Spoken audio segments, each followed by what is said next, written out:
Hello everyone, welcome to Mastermind. So this is second part. In this we'll do another comprehension. So in the part 1 we had already discussed one comprehension and we saw that we'll be looking at the questions first and then mark the keywords, understand the keywords, and then depending upon that keywords, while we are properly reading the paragraph, we will mark those particular keywords, and then depending upon that particular sentence or the context, we'll be answering the questions also. So let us start with the second comprehension in this part. So we will see what are the questions like. First one, it is asking about too high level of stress it leads to. See, just without reading the paragraph, we can already answer this question. They are asking about high level of stress. When you have stress, does it lead to high performance? Does it lead to pleasant effect? Correct? So you already know what the answer is. Correct? So in this way, if at all we are running out of time, at that point of time we can strategically analyze these particular questions and then answer it ourselves also. Next one, stress. Again, it is mentioning about stress only. Stress is not generated by which one of the following? So which does not lead to stress? So again, you can concentrate on the options over here, and you can opt for odd one out. Challenges, problems, so these are similar ones. Difficult circumstances, correct? So these all are looking similar for us. But resources, how can resources lead us to stress? Correct? So that is how we'll be able to understand these things. 1 second. Next one they are mentioning about stress. They are mentioning about stress over here. What it is, we will understand. So let me get rid of these things over here first. I'll erase these parts first. So they are asking about stress. Stress. Now we don't know what stress is. We have to understand that particular comprehension, and then we have to understand. Then we can answer this. Stress. It is mentioning about sometimes good. It is bad. It is always good. None of the above. Next question is, which of the following causes wear and tear in the body? Stress, distress, normal effect, both distress and stress. Both distress and stress. Now last question. Little stress may cause low motivation, high motivation, no effect on motivation, both high and low effect on motivation.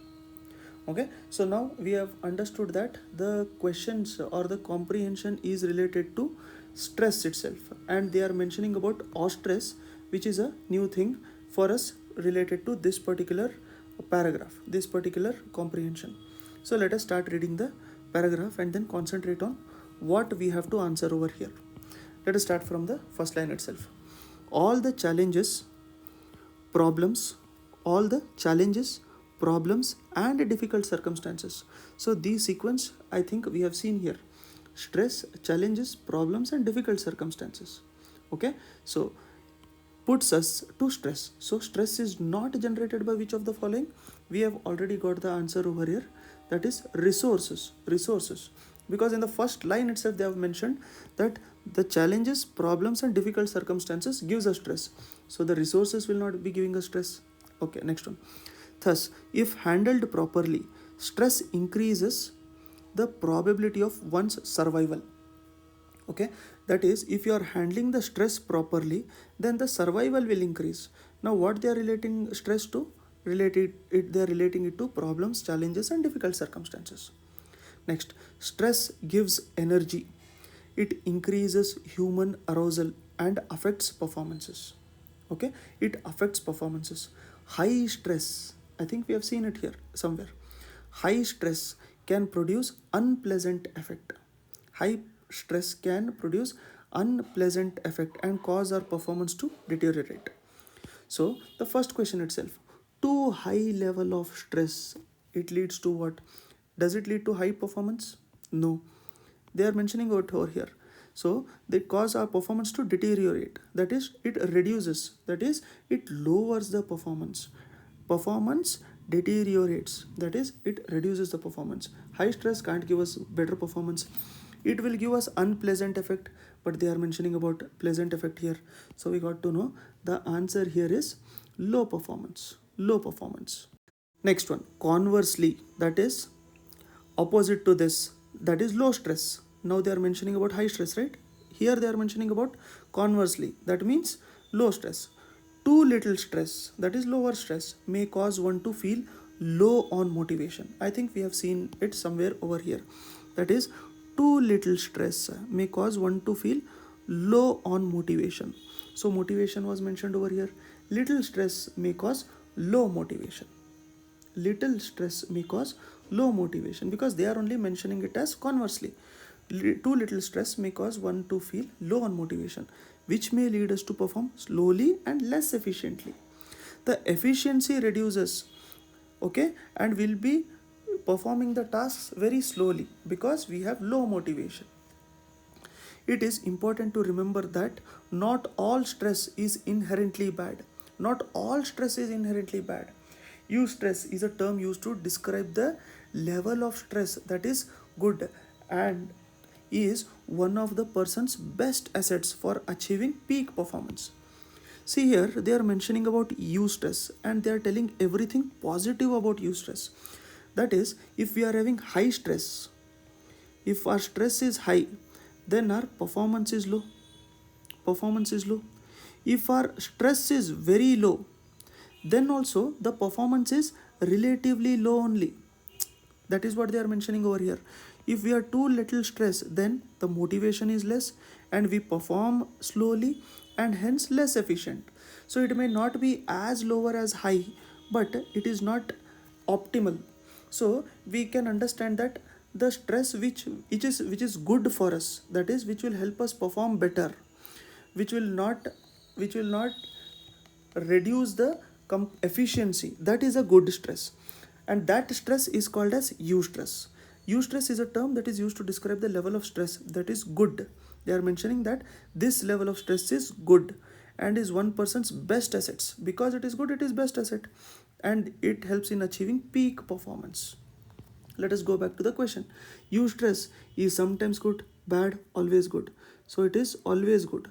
Eustress is always good because it is helping us have peak level of performance, achieving peak level of performance. Eustress, however, has the potential of turning into distress also. So what they are telling, that is eustress will become distress, okay, has the potential. It is not definitely it will become, it is just telling that it has the potential of turning into distress, and when it becomes distress, this will lead to wear and tear of the body.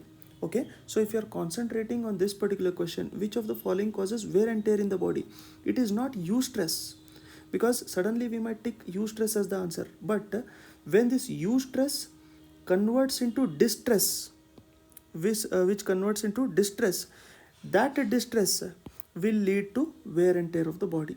That distress will lead to wear and tear of the body. Okay, so sometimes what we might do is we are reading about the eustress and we might have read it completely over here, but it is just telling that it has the potential of turning it into. So potential is there that it can turn into, but it is optimal. Why it is optimal? Because it gives us better performance. It gives us better performance because if we are having low stress, there is low motivation and hence less efficiency. High stress, then low performance. Eustress is a good stress. Eustress is a good stress. This eustress, if it turns it into distress, then there will be wear and tear in the body. So this part of paragraph, or this particular paragraph, and the first one, reading comprehension 1 and 2, was related to stress only. It was related to science only. So in the next part, which is the third part, we'll try to discuss something related to history, a paragraph related to history or so, and we'll try to touch other domains also so that we'll understand how to do it.